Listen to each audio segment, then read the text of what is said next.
Stoicism, I am pretty sure आपने इस philosophy के बारे में 101% सुना ही होगा एंड कहीं ना कहीं से तो देखा ही होगा, जाना ही होगा।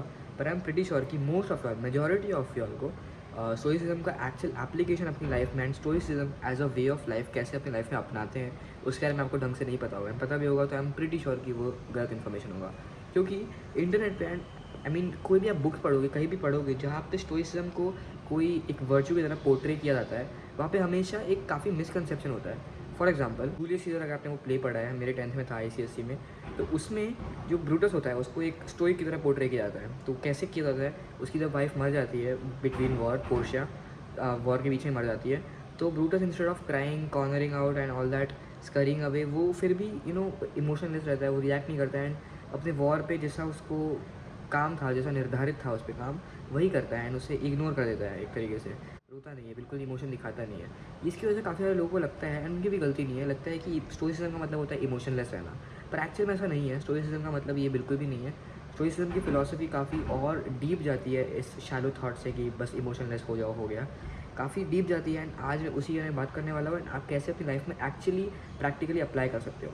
दी number 1 law of stoicism is that you are powerless.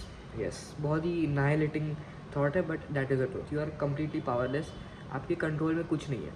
आपको एक्सेप्ट करना पड़ेगा, जनरल एक्सेप्टेंस होनी चाहिए आपको एक एज ए इंसान। अगर आप एक बिलीवर हो तो आप ये मान सकते हो कि भगवान का सब पावर है एंड हम उनके ही सब्जेक्ट्स हैं and we are completely powerless. And अगर आप एथिस्ट हो तो भी आप मान सकते हो कि आप एक as a creature, as an organism, आपके अंदर कोई भी पावर नहीं है टू कंट्रोल एनीथिंग और एवरीथिंग। आपके पास लिटरली कुछ भी पावर नहीं है, कुछ भी कंट्रोल नहीं कर सकते हो आप। ऐसा क्यों है? आपको लगता है ओके मैं इसको कंट्रोल कर सकता हूँ, इसको पैसा दूंगा नहीं, मेरे लिए काम करेगा। Is that really controlling? ये तो आप अपने काम निकलवा रहे हो, ठीक है।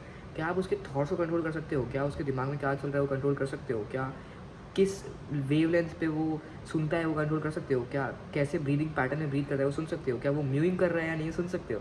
नहीं सुन सकते हो। तो सॉरी, नहीं कंट्रोल कर सकते हो, क्योंकि आपके कंट्रोल में वो नहीं है। स्टोइसिज्म का फर्स्ट लॉ ही है that you are completely powerless. पूरे वर्ल्ड में आप किसी को कंट्रोल नहीं कर सकते, ना वेदर कंट्रोल कर सकते हो, ना प्लैनेट्स को, ना उनकी मूवमेंट्स को, ना इंसानों को, ना कोई भी जीव जंतु को। आप सिर्फ एक इंसान या एक चीज़ को कंट्रोल कर सकते हो, वो है आपका खुद का दिमाग। That is the only thing, that is the only thing you can control in your life. And इसी से आती है हमारी सेकंड, इसी सी डेरिवेशन, जो मैं आपको अपने वर्ड से समझाऊंगा। सो लेट्स से कि एक इंसान है, बहुत ही कॉमन एग्जांपल देता हूँ, बहुत ही सिंपल एग्जांपल देता हूँ, आप इसको डिराइव करके कोई भी कॉन्टेक्स्ट में यूज़ कर सकते हो, एन नंबर ऑफ कॉन्सेप्ट में यूज़ कर सकते हो इसी सेम एग्जांपल को, ठीक है। तो एक इंसान है, लेट्स से वो लड़का है, लड़की जो भी है, एंड उनके वर्ड्स या फिर उनके एक्शन या फिर उनके बिहेवियर की वजह से आपको मेंटली अफेक्ट हो रहा है, आपको इमोशनली बुरा लग रहा है, ठीक है। लड़का हो लड़की जो भी है, डज नॉट मैटर, उनकी वजह से आपको बुरा लग रहा है। तो फर्स्ट लॉ से हमने ये डिराइव किया कि आप उन्हें कंट्रोल नहीं कर सकते क्योंकि वो खुद के अलग इंसान है, पर उनके वर्ड्स और एक्शन की वजह से जो उनके कंट्रोल में, उसकी वजह से अगर आपको अफेक्ट हो रहा है, इसका मतलब इनडायरेक्टली आप उनके स्लेव हो, वो आपके ओनर है, लिटरल ओनर से वो आपको कम्प्लीटली कंट्रोल कर रहे हैं, क्योंकि उनके वर्ड्स और एक्शन की वजह से अगर आपका खुद का मेंटल पीस रूइन हो रहा है, फिर चेंज हो रहा है, फिर डिस्टर्ब हो रहा है, इसका मतलब आपने अपनी लाइफ की कंट्रोल किसी और को दे दिया है। एंड इससे ज़्यादा डिप्रेसिंग थॉट क्या हो सकता है एज अ ह्यूमन, कि आपने अपनी लाइफ का कंट्रोल किसी और को दे दिया है। काम करना किसी के लिए अलग बात है, किसी का गुलाम होना अलग बात है, बट अपनी लाइफ का कंट्रोल दे देना, that is a completely different and annihilating thought। दो स्टोइसिज्म सबको लगता है कि it is being emotionless, actual में स्टोइसिज्म इसका मतलब ये होता है कि instead of focusing on others, focusing on your surroundings, focusing on your environment, focus on what you control, and that is your own self. You can control your mentality, you can control your thought process, you can control your thoughts, you can control your action, your words, your behavior। उसे control करो and उस पर ध्यान दो, किसी और पे नहीं, क्योंकि आप उन्हें कंट्रोल नहीं कर सकते हो। And stop micro managing. ये सब चीज़ें स्टोइसिज्म से आती है, स्टोइसिज्म की स्कूल ऑफ थॉट के अंडर ये सब चीज़ें आती है। किसी को माइक्रो मैनेज करना, ये सारी चीज़ें एक तरीके से आप ना सोल बेच रहे हो किसी को, राइट। कंज्यूम हो जाते हो आप ये सब चीज़ों की वजह से, मत करो।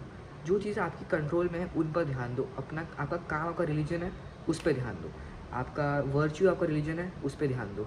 Instead of focusing on what others think of you, what others talk about you, don't, because you quite literally cannot change that and it is the fact of the matter। Stoicism से हमको ये सीखने को मिलता है कि instead of depressing all the things we cannot control, we should accept the fact कि we are completely powerless, and instead of crying about that we should embrace the fact कि हम खुद को कंट्रोल कर सकते हैं पूरी तरीके से। अच्छा है हम किसी और के कंट्रोल में नहीं है, राइट। हम खुद को कंट्रोल कर सकते हैं पूरी तरीके से, and we should do that. हमको एक वर्चुअस इंसान बनना चाहिए, एक काम करना चाहिए, अपने लाइफ के प्रति एम्बिशियस होना चाहिए, instead of crying about what others do और थिंक अबाउट यू। स्टोइसिज्म इतना अच्छा मेंटालिटी, इतना स्कूल ऑफ थॉट इसीलिए, इतना अच्छा वे ऑफ लिविंग इसीलिए क्योंकि instead of giving you false hope, stoicism एकदम सच सच बता देता है आपको कि आपके कंट्रोल में ये चीज़ें हैं, क्या क्या चीज़ें आप खुद हो उसको कंट्रोल कर सकते हो, उसके अलावा आप किसी चीज़ को कंट्रोल नहीं कर सकते and don't even try because आप नहीं कर सकते हो। तो इसलिए don't let it affect your mental peace. Your mental peace is one of the most important assets in your life and अगर आप उसको प्रिजर्व करके रखते हो with the help of stoicism, it can never get better for your work और your virtue और whatever you wish to do. और क्या एग्जाम्पल देता हूँ, जैसे कि ब्रूटस, उसका काम था उस टाइम पे वॉर लड़ना एंड उसने वो किया, उसकी वाइफ मर गई बट क्या वो चेंज कर सकता है? नहीं। क्या उससे कंट्रोल में था? उसकी वाइफ ने सुसाइड किया था बाय द वे, उसकी मर्जी के हिसाब से नहीं है, उसके कंट्रोल में नहीं है। तो क्या कर सकता है ब्रूटस? ब्रूटस से वो चीज़ कर सकता है जो उसके कंट्रोल में, और वो है उसका वॉर उसका काम है। वो एक वॉरियर था, वो एक जनरल था अपनी आर्मी का एंड उसको उसका काम करना, उसका वर्च्यू था एक जनरल बन के अपनी आर्मी को लीड करना है, उसने वही किया। जो चीज़ हो चुकी है, जो चीज़ आपके कंट्रोल में थी भी नहीं, उसके बारे में रो के अपने टाइम ज़ाया नहीं किया उसने। This is not called being emotionless और हार्टलेस। इमोशन में इंसान में आते ही है, बट दिस इज़ नोइंग कि आप उन चीज़ों को कंट्रोल नहीं कर सकते, तो उनके बारे में रो के कोई फ़ायदा नहीं है। So carry on with your work. Stoicism से हमको अटैचमेंट से बचाता है, क्योंकि जब आप चीज़ों से अटैच हो जाते हो तो आप उन्हें ओन करने की जगह वो आपको ओन करने लगती है, which is a very wrong thing to get own by an object obviously, right. तो स्टोइसिज्म हमको सिखाता है कि किसी से अटैच मत हो, अटैच हो तो सिर्फ खुद से हो बस, क्योंकि आप खुद जब मरोगे तो आप सोचना ही बंद कर दोगे, तो आपको अटैचमेंट कभी दर्द देगा ही नहीं। और किसी से अटैच मत हो, क्योंकि आपने लेट से अटैच हो गए उससे, वो आपको छोड़ के चली गई है, चला गया, आपके कंट्रोल में था क्या? वो कभी नहीं था, तो उससे अटैच हो ही क्यों रहे हो?